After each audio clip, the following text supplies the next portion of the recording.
আজ আমি রান্না করলাম পেঁয়াজ পাতা দিয়ে পাঁচমিশালি মাছ দিয়ে চচ্চড়ি। তো হ্যালো বন্ধুরা, আসসালামু আলাইকুম। সবাই কেমন আছেন? আলহামদুলিল্লাহ আমি ভালো আছি। তো চচ্চড়ি বানানোর জন্য বেশি করে মরিচ পেঁয়াজ দিয়ে নিচ্ছি। চচ্চড়ি কিন্তু ঝাল ঝাল না হলে ভালো লাগে না খেতে। তো এই যে বেশি করে পেঁয়াজ আর কাঁচামরিচ দিয়ে ভালো করে লবণ হলুদ জিরা গুঁড়া দিয়ে ভালো করে চটকে নিচ্ছি। আমি কিন্তু এর ভিতরে আদা রসুন দিব না। ছোটো থেকে দেখছি আমার মা চচ্চড়িতে আদা রসুন দেয় না। তো আমি ওভাবেই রান্না করে আমাদের ওভাবেই খেতে মজা লাগে। আর আমি যেহেতু ডায়েট করি এই জন্য সরিষার তেল দিচ্ছি। সরিষার তেলে আমি অনেক দিন থেকে খাচ্ছি, প্রায় 3-4 মাস থেকে সরিষার তেলেই খাই। তো এই যে আমি তেল দিয়ে আরও ভালোভাবে মেখে নিলাম। মেখে নেওয়ার পরে এখন এই যে পেঁয়াজের পাতার সাথেও কিন্তু অনেক পেঁয়াজ ছিল, সেগুলোও দিয়েছি। এক্সট্রা পেঁয়াজ আমি আলাদা করে দিয়েছি, পেঁয়াজ আর কাঁচামরিচ। আর পেঁয়াজের সঙ্গে যে পেঁয়াজের পাতার সঙ্গে যে পেঁয়াজ ছিল ওগুলোও দিয়েছি। দিয়ে এখন দেখেন ভালো করে চটকায় মাখে নিচ্ছি। মাখাতে চচ্চড়ি তরকারি একটাই বৈশিষ্ট্য, মাখাতে যেন আপনার অর্ধেক রান্না হয়ে যায়। তো এই দেখেন আমি ভালোভাবে মাখায় নিচ্ছি।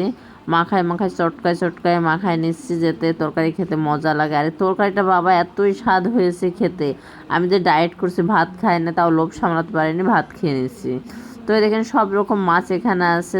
আইখোর মাছ আছে, গুছি মাছ আছে, পুঁটি মাছ আছে, তার পটল পুঁয়ের মাছ আছে, সব নদীর মাছ দিয়ে আমি মিক্সড করে আমি এখন এই যে তরকারির ভিতর দিয়ে দিলাম। দিয়ে আরও ভালোভাবে মাছ দিয়ে তরকারিতে ভালো করে মিক্সড করে নিচ্ছি।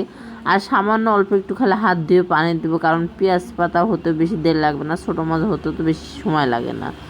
তাই আমার অনেকক্ষণ লেগে গেছে রান্না করতে। গ্যাসের চুলাতে তো দেখে ঝোল কমতে অনেক সময় লাগে, মাটির চুলাতে তাড়াতাড়ি হয়ে যায়।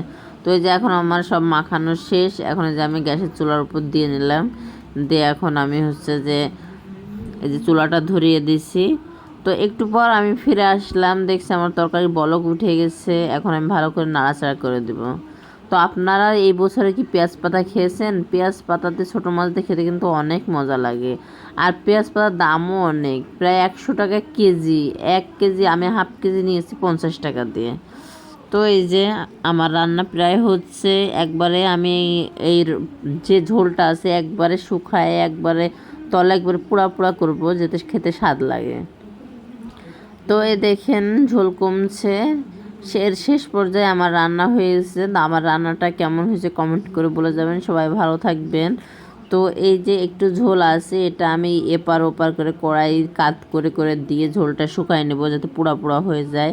তো এই দেখেন আমার রান্না প্রায় শেষ। দেখেন সাইডে পোড়া লাগছে, এটা খেতে কিন্তু অনেক মজা লাগে। তো আল্লাহ হাফেজ, সবাই ভালো থাকবেন।